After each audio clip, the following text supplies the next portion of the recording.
Oke, baik. Selamat malam teman-teman semuanya. Malam, Kak. Selamat Malam juga. malam.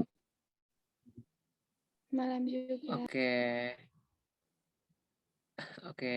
eee ketemu lagi ya sama aku, Kak Yusuf. Mungkin minggu lalu kita kan udah sempat ketemu ya, jadi, nggak usah kenalan lama-lama lagi. Nah, jadi, sesuai yang tadi udah dikasih tahu juga sama, apa namanya, sama Kak Putri, kalau misalnya kita hari ini akan ngebahas TO2 ya. Jadi, eee, ya udah aku akan coba bahas sebentar ya. Teman-teman boleh on cam ya, tapi kalau teman-teman lagi nggak bisa on cam juga nggak apa-apa sih, sebenarnya santai aja ya. Kalem aja ya pokoknya sama aku mah. Bentar bentar bentar. Ini aku coba share screen dulu ya. Berkata belum sih share screen-nya? Belum. Belum, Kak.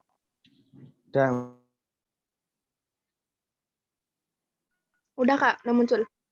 Udah. Biar aku stop video juga kali ya, biar lebih baik. Nah, oke. Jadi aku mau coba bahas nih semua soal yang ada di sini satu persatu ya. Nah, yang nomor satu dulu nih ya. Jadi nomor satu ini sebenarnya minggu lalu udah dibahas sih, cuman aku bakal coba bahas ulang. Mungkin aja teman-teman di sini ada yang masih kurang mengerti atau kayak gimana gitu kan. Nah, di sini kita baca ya soalnya pelan-pelan. Yang beroperasi dalam pasar paripurna memiliki struktur biaya gitu kan. Jadi struktur biayanya ini MC, lalu ada AVC dan juga fixed cost itu kan apa namanya kemarin udah sempat aku ajarin tuh perbedaannya. Nah, terus dikasih tahu juga kalau harga jualnya adalah 9 gitu kan. 9 itu berarti price-nya P. Nah, lalu berapakah output yang harus dijual perusahaan tersebut untuk bisa mendapatkan laba yang maksimal. Nah, jadi teman-teman dalam mencari Q dan P gitu ya, dalam mencari Q dan P yang maksimal untuk memperoleh laba yang maksimal. Nah, kita tuh bisa cari dengan mencari MR sama dengan MC gitu ya. Jadi MR sama dengan MC. Nah, di sini di informasinya, di soalnya MC-nya kan udah diketahui ya. MC-nya 3 plus 2Q gitu kan. Terus kita bisa tulis di sini 3 plus 2Q. Apa tadi? 3 plus 2Q itu sama dengan kan MC. Nah, terus sekarang MR-nya kan yang belum diketahui. Nah, teman-teman harus tahu nih, kan kemarin aku sempat jelasin juga kan kalau MR itu atau pokoknya yang semuanya marginal. Jadi kalau MC itu jadian sini. MC itu sama dengan TC tapi diturunkan. Jadi turunan pertama dari TC itu adalah marginal cost. Oke. Jadi total cost kalau diturunin dia akan menjadi marginal cost. Nah, sama dengan total revenue. Kalau total revenue kalau diturunin dia akan menjadi marginal revenue. Ada yang ini nggak inget nggak apa bedanya revenue sama cost? Ada yang mau jawab?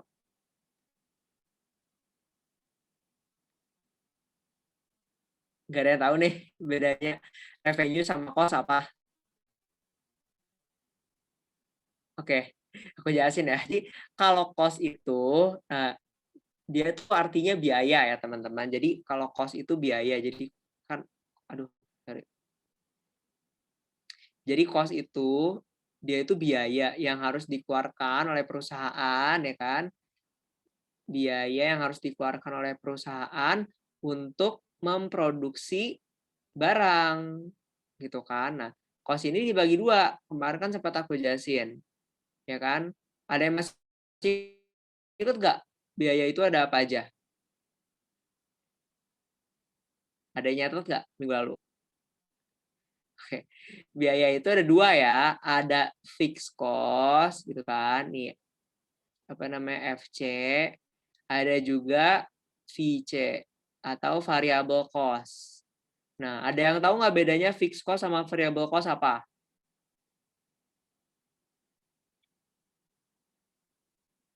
Kedengeran nggak sih suara aku? Kedengeran. Oke, coba ya dijawab ya.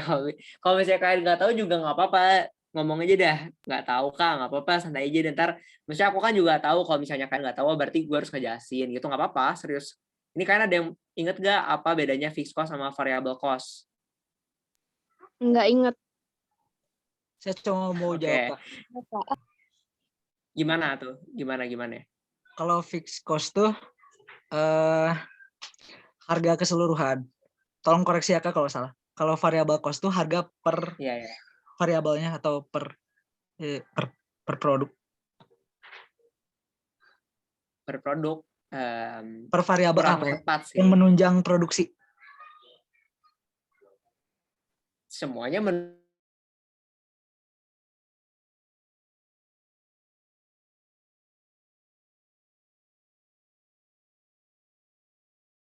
tulis apa kalau misalnya teman-teman pakai laptop, teman-teman tulis aja di Microsoft Word gitu. Jadi kayak teman-teman buka ini, buka Zoom gitu kan satu, terus satu lagi buka Microsoft Word gitu. Jadi kayak bisa sambil nulis juga, tapi ya itu opsional aja sih. Soalnya aku kayak gitu. Soalnya kalau nulis kan mager ya. Nah, jadi bedanya si fixed cost. Oh ya, ada yang mau nanya tadi? Atau mau jawab? Oke. Nah, jadi si fixed cost ini, aku lanjut ya. Fixed cost ini, dia adalah, namanya juga fix ya. Berarti biaya yang, gimana? Siapa yang mau jawab? Bukan jawab sih, tapi waktu itu nulisnya di WhatsApp, disimpan di chat WhatsApp pribadi gitu. WhatsApp-nya ke reset ya, jadi hilang chat itunya apa? Keterangan yang waktu itu ditulis banyak banget. Kak, fixed cost itu yang Oh, bangunan iya. tanah gitu bukan? Ya benar, fixed cost itu contohnya bangunan. Jadi fixed cost itu kan dia biaya tetap ya. Jadi kayak mau kalian, jadi karena dia tetap, jadi dia tuh pokoknya harus ada gitu, harus kalian keluarin si biaya ini teh buat menunjang kegiatan operasional kalian. Nah, biaya yang harus ditunjang itu yang wajib adalah apa ya? Itu contohnya bangunan. Kalau misalnya kalian nggak punya bangunan misalnya kan kayak bingung kan kegiatannya mau di mana gitu kan, mau di jalan kan sulit gitu ya. Misalnya di jalan pun itu tetap harus ada tempat, mungkin kalian harus menyewa lahan atau kayak gimana gitu kan. Nah, terus misalnya kayak kemarin, misalnya contoh yang kemarin itu, misalnya kita bikin martabak, berarti kalau bikin martabak itu kita butuh misalnya panci ya kan, kita butuh panci gitu, terus kita butuh apa ya, banyak lah pokoknya selain panci, pokoknya gitu-gitu ya teman-teman. Itu namanya fixed cost ya, contohnya bangunan juga berarti ruko misalnya. Atau misalnya kalau kalian mau dagang di pinggir jalan, kalian butuh misalnya gerobak. Nah, itu namanya fixed cost semuanya. Gitu ya. Nah, kalau yang variable cost, nah itu tuh berarti biaya gitu ya, yang akan bertambah setiap kalian menambah output kalian. Jadi contohnya gini, misalnya kalian mau bikin satu martabak misalnya, satu martabak. Nah, terus si satu martabak ini butuh berapa? Misalnya butuh apa namanya? Kan butuh apa ya? Butuh apa? Keju. Butuh apa aja? Misalnya butuh telur gitu kan. Misalnya butuh ya keju atau butuh susu gitu kan, butuh coklat, nah dan lain-lain. Nah, ini kan apa ya? Pengeluaran sorry ini. Oke, pengeluaran apa? Dari telur, keju dan coklat dan lain-lain itu kan bergantung dari berapa banyak martabak yang kalian bikin, ya nggak sih? Kebayang nggak Tuh, maksudnya? bayang nggak? Oke. Nah, itu berarti jadi kalau ada apa namanya bahan-bahan yang harus kalian eh, keluarkan gitu ya untuk apa namanya, dan si bahan ini tuh jumlah bahan yang akan kalian keluarkan itu bergantung sama output yang mau kalian bikin, namanya variable cost ini di C gitu. Kebayang maksudnya ya bedanya fixed cost sama variable cost. Nah, terus kalau misalnya R itu apa sini? Nah, misalnya R itu apa? R itu artinya revenue. Ya, revenue. Revenue itu apa? Revenue itu berarti pendapatan. Oke. Pendapatan. Ya, pendapatan itu apa? Ya, pendapatan. Pendapatan di sini berarti belum untung ya, dia belum menghitung keuntungan. Pokoknya pendapatan di sini adalah uang yang Penghasilan. didapatkan dari konsumen. Ya, pemasukan. Benar. Nah, cara ngitung pendapatan gimana? Cara ngitungnya berarti kan tinggal harga gitu kan dijumlah sama kuantitas kalian, ya nggak? Kuantitas penjualannya. Nah, berarti ini P kali Q sama dengan total revenue. Iya nggak sih? Ya udah cuma segini aja. Ini namanya total revenue. Nah, nanti kalau kalian udah dapat nih total revenue gitu, terus kalian bisa turunin. Kalau kalian turunin, nanti maka jadilah sama dengan marginal revenue. Nah, sampai sini kebayang nggak yang dari tadi aja dulu yang aku jelasin? Kebayang nggak? Bayang nggak? Bayang. Oke. Bayang. Kamu Ini kayaknya mau aku hapus dulu. Oh, gimana? nggak sok lanjut aja Kak? Serius, nanya dulu aja, nanya dulu. Oke. Yang biayanya tuh bertambah jika produksinya bertambah satu tuh marginal cost bukan? Ya, betul. Itu namanya marginal cost. Jadi, si marginal cost itu, ya tadi, maksudnya, penambahan biaya kalau misalnya kalian menaikkan produksi kalian. Jadi, kalau misalnya, ini kan, bentar ya, ke bawah nih. Nah, misalnya ini ya, pas kalian produksi satu gitu kan, terus kalian cuma ngeluarin 15.000 biayanya nih ya. Pokoknya ini mah biaya apa aja, pokoknya biaya ini udah fixed cost sama variable cost, ini biaya segini pokoknya. Terus kalau kalian kalian ngeluarinnya berarti 18.000 misalnya. Gitu kan. Nah, ini berarti marginal cost-nya berapa? 3.000. Ya, 3.000. Itu. Gampang ya. Nah, ya itu benar, namanya marginal cost. Nah, tapi kalau misalnya di persamaan, nah marginal cost ini dapatnya dari total cost turunkan gitu ya. Nah, terus udah gitu, kita di sini kan pengen tahu kan MR-nya berapa. Pokoknya balik lagi ke soal, kita harus dapat MR sama dengan MC. MR-nya dari mana? Nah, harus dari total revenue kan diturunkan. Terus balik lagi total revenue dapatnya dari mana? Total revenue dapatnya dari ini, P kali Q ya kan. Nah, terus udah gitu, ya udah. Karena P-nya sudah diketahui ya kan, tadi P-nya berapa? P-nya itu adalah 9, maka kita akan tulis di sini. Gimana ya? Ini kayaknya aku hapus aja ya catatannya. Nanti mudah-mudahan kalian catat ya, atau ini kan di record, nanti kalian bisa tonton lagi recordnya. Bentar ya.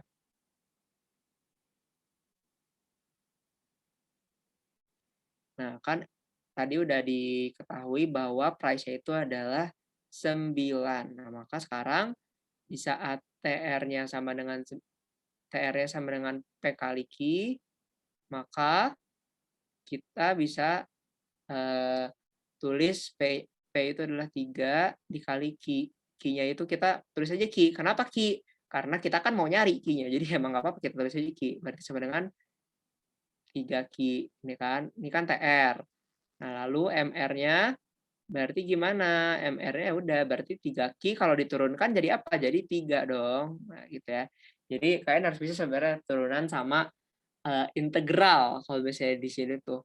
Nanti kalau misalnya dari MR ke TR, dia juga bisa sama. Berarti kan tinggal integral dari 3 Q gitu. Kalau integral dari 3 Q, berarti ada, ya kalian hitung deh. Pokoknya ini harus bisa ya integral dan turunan kalau misalnya di ekonomi gitu. Terus apalagi ya? Ini kan udah nih MR sama dengan 3, MC-nya sama dengan ini ya. Udah tinggal kita samakan saja. Berarti 3 sorry. Kok 3 sih? Angkanya kan 9 tadi ya. Salah. Ini kan 9 ya. 9. Ini berarti 9 sama dengan 3 plus 2Q. gitu ya. Terus berarti 9 kurang 3 sama dengan 2Q, ya kan? Terus ini 6 sama dengan 2Q. Terus Q-nya berarti berapa? Berapa Q-nya? Q-nya itu 3 ya. Nah, maka udah deh dapat Q-nya 3. Nah, berarti sekarang berapa output yang harus dijual untuk bisa mendapatkan laba yang maksimal? Jawabannya adalah 3. Ya, gitu. Ada yang mau ditanyain dulu?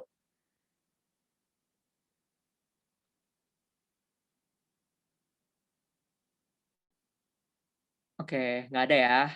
Cukup jelas ya. Nah, oke. Kita lanjut ke next question nomor 2 nih. Pada saat harga angkutan online naik, maka permintaan terhadap angkutan umum menjadi naik gitu. Hubungan tersebut menggambarkan jenis elastisitas apa? Nah, elastisitasnya Substitusi. mesti kayak substitusi ya. Jawabannya bener ya. Nah, terus di sini aku mau jelasin nih, di sini ada substitusi sama komplementer kan kalau hubungan antara dua barang itu. Nah, maksudnya kayak mana substitusi sama komplementer, terus kayak mana mereka bisa saling mempengaruhinya. Nah, aku mau jelasin ya, pakai kurva supply and demand. Maksudnya permintaan dan penawaran. Nah, jadi gini ya. Jelek. Nah, segini ya, ini ada 2 kurva nih.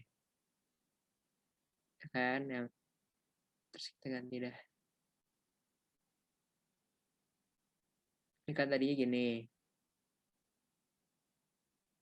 Ya kan? Ini kan P gitu ya, ini Q.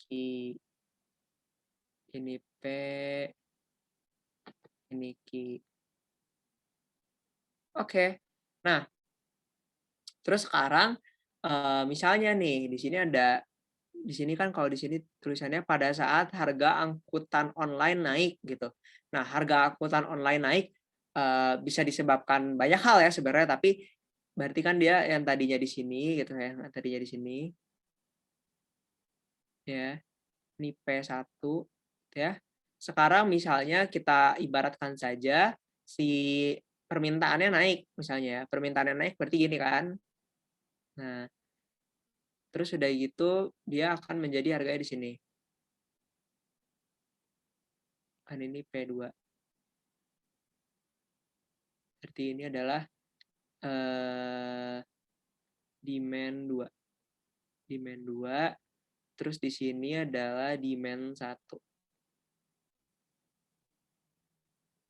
Oke, nah di sini keterangan selanjutnya adalah maka permintaan angkutan umum menjadi ikut naik gitu. Kalau tadi kan angkutan online, nah sekarang ini maka permintaan angkutan umum menjadi ikut naik. Nah, berarti tadi kan permintaan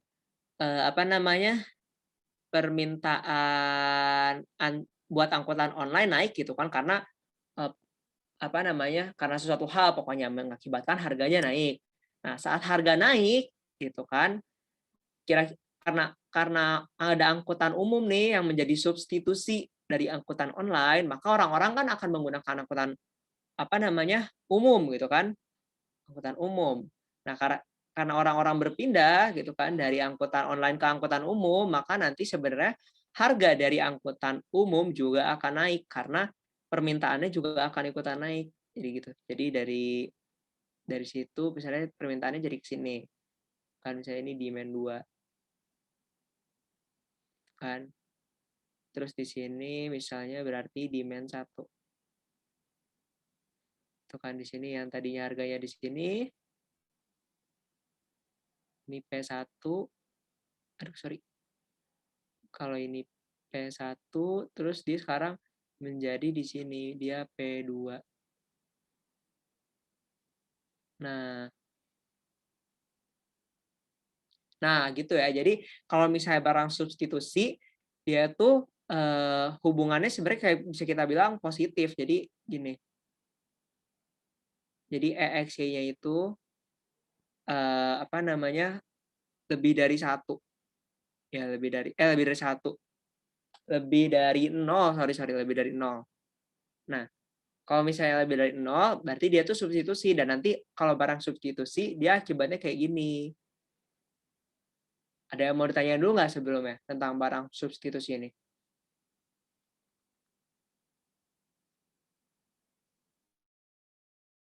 Sepertinya nggak ada, Kak. Belum, Kak. Oke, Kak. Tapi kalian udah pada ngerti ya kalau barang substitusi. Insya Allah, paham. Oke, jadi pokoknya gitu ya, barang substitusi adalah barang yang saling bisa menggantikan, intinya gitu. Oke, kita lanjut aja ke next question. Tanya di sini kan, berikut yang menjadi persamaan pasar monopoli dengan pasar monopolistik gitu. Di sini ada kita baca kali ya satu-satu. Katanya jumlah penjual yang banyak gitu. Wah, ini udah berarti yang A udah pasti salah banget gitu ya, karena jumlah pasar monopoli dan monopolistik itu sebenarnya cenderung sedikit. Jadi kalau misalnya kalian ingat minggu lalu tuh aku sempat gambar ini kan, apa namanya, jenis-jenis pasar. Nah, terus jenis-jenis pasar itu ada 4 ya kan? Monopoli, Gimana? Ya, monopolis, monopoli. oligopoli. Ya, benar-benar. Ini monopolistik ya kan? Monopolistik. Satu lagi, ini adalah oligopoli, benar. Dan yang terakhir adalah pasar persaingan sempurna dan PPS.